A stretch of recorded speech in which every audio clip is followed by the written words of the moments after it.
This is TWiT. I know many of you who listen to us are part of the trucking industry. One listener, John, has written to me a few times when we've discussed Uber's self-driving truck ambitions or other ways automation is affecting the industry. John wrote to me today with a story from livetrucking.com about how Walmart has reportedly demanded that for-hire drivers and contract companies cut ties with Amazon if they want to continue driving for Walmart.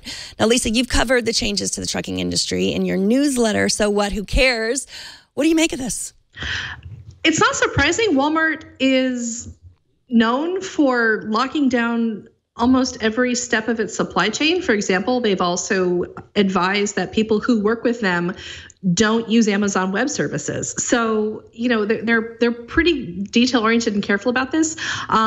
It puts the truckers and the trucking chains in a tough spot because they're going to have to choose one company over the other. And the drivers are the ones who are ultimately going to be affected by this decision. Mm-hmm.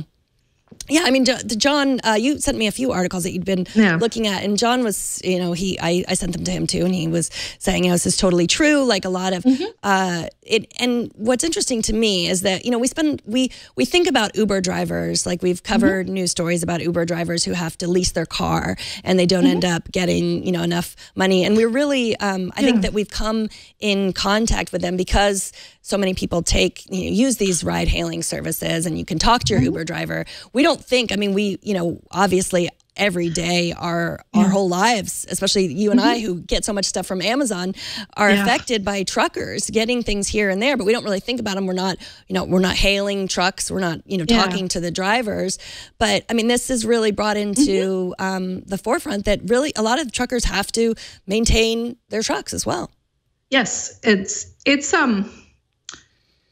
a business model I don't think a lot of white collar people are well acquainted with, which is that you put up a pretty significant amount of cash because you've got to lease the equipment. If you don't own it outright, you've got to pay for your own training, and then you've got to be able to build the business connections to do the job. And overall, it's a tough job. Trucking is a tough job. It can be lonely. It's physically demanding, and the exploitation is ripe too. So it's a job where right now there's actually a lot more demand than there are drivers who are willing to do the work right now. I was at a business journalism awards luncheon back in March, and I was sitting next to the editor-in-chief of a trucking industry publication, and I was super curious what this guy who's been covering trucking for 30 odd years thought about automation, because this is right when the Waymo stuff was beginning to blow up, and everyone's like, oh, trucking soon the robots will be driving the trucks. I said, so what do you think about that? Is automation something you've actually been covering? And is this something where truck drivers are going to have to worry about losing their job, because that's a ripple effect across the economy? In a lot of states in this country, truck driver is actually, you know, like the most common job. For example, if you take a look in California, there was a breakdown at NPR where vast swaths of the country, truck driver is the most common job for that state when you look at the employment rolls. And the dude at the lunch said, no, I'm not worried about robots. There will always be a demand for trucking, and there is still enough stuff that requires specialized skill. Our biggest problem, it comes down to labor shortages. So what I'm interested in seeing is whether or not his beat on it is going to be correct, especially as Amazon begins ramping up its own transit infrastructure to try to break free of FedEx and UPS and to try to optimize its own supply chain from warehouse to endpoint. Yeah, I mean, it's that last mile, right? They're trying to solve the last mile problem because it's so expensive for them. And then, I guess a few days ago, Target announced that they would have a delivery service where, it's like Amazon Prime, but it comes from your local Target. So that's not going to be a trucker's job to get it to me. So, whoever, like whatever in toilet paper and paper towels and razors that I was getting from Amazon Prime, if I get them from my local Target, that's, another job that is taken. Although I got to be honest with you, I had a terrible Target.com e-commerce experience just like a month and a half ago. And I now have given them a heavy side eye because I've ordered from Target.com 3 times. I've never had a good experience there. And the one thing Amazon and Amazon Prime has going for it is they have a crazy high rate of delivering what you want when you want it. to your door. And after my last experience with Target.com, where I did order it for in-store pickup, and they shipped me the wrong thing twice. And what I wanted was a 9-foot by 12-foot rug. So it's not like that was something you could just toss in a car and take and oh, it's all right, it works out.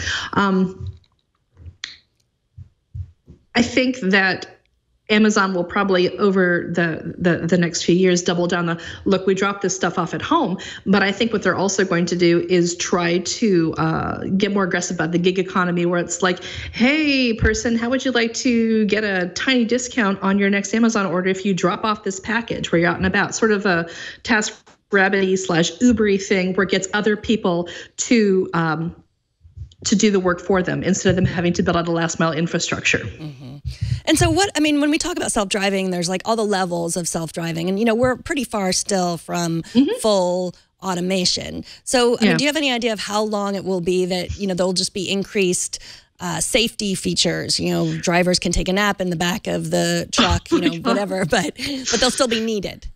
I kind of love the idea of the naps in back of the trucks. I don't have a good timeline just because I haven't studied it that closely.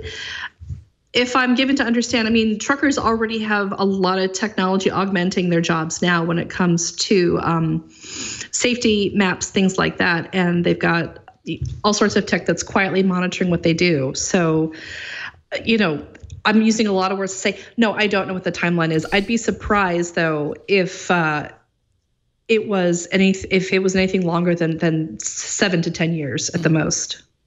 Well, I mean, this is not just, it's not just what is the technology problem. When I've talked to companies I've talked to automakers and companies, one of the things that they bring up over and over again is that before you have self-driving trucks and cars, you have to have roads that these vehicles are capable of driving on. And American infrastructure spending is, well, American infrastructure spending versus American infrastructure needs, there's a little bit of a gap between them.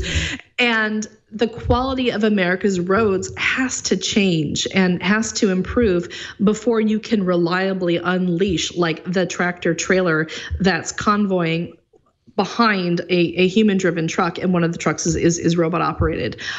So there's spending, and then there will probably be a boatload of state and federal regulations that will have to be negotiated or even conceived of, because you may have some states that are like, no, we don't want the robot drivers. We don't think they're safe. Or you'll have others that are really pushing it because they have an industry base there where they're lobbying for it too. It's not just a matter of, oh, the technology is here, now let's use it. It's going to also be, well, are the roads here? And is this the kind of thing where you're going to get in trouble with the law or not? And all of those things have to come together. And I think it's the non-technology factors that will actually be the limiting drag on this whole thing. Mm-hmm. I thought where we were going, we wouldn't need roads. Very nice.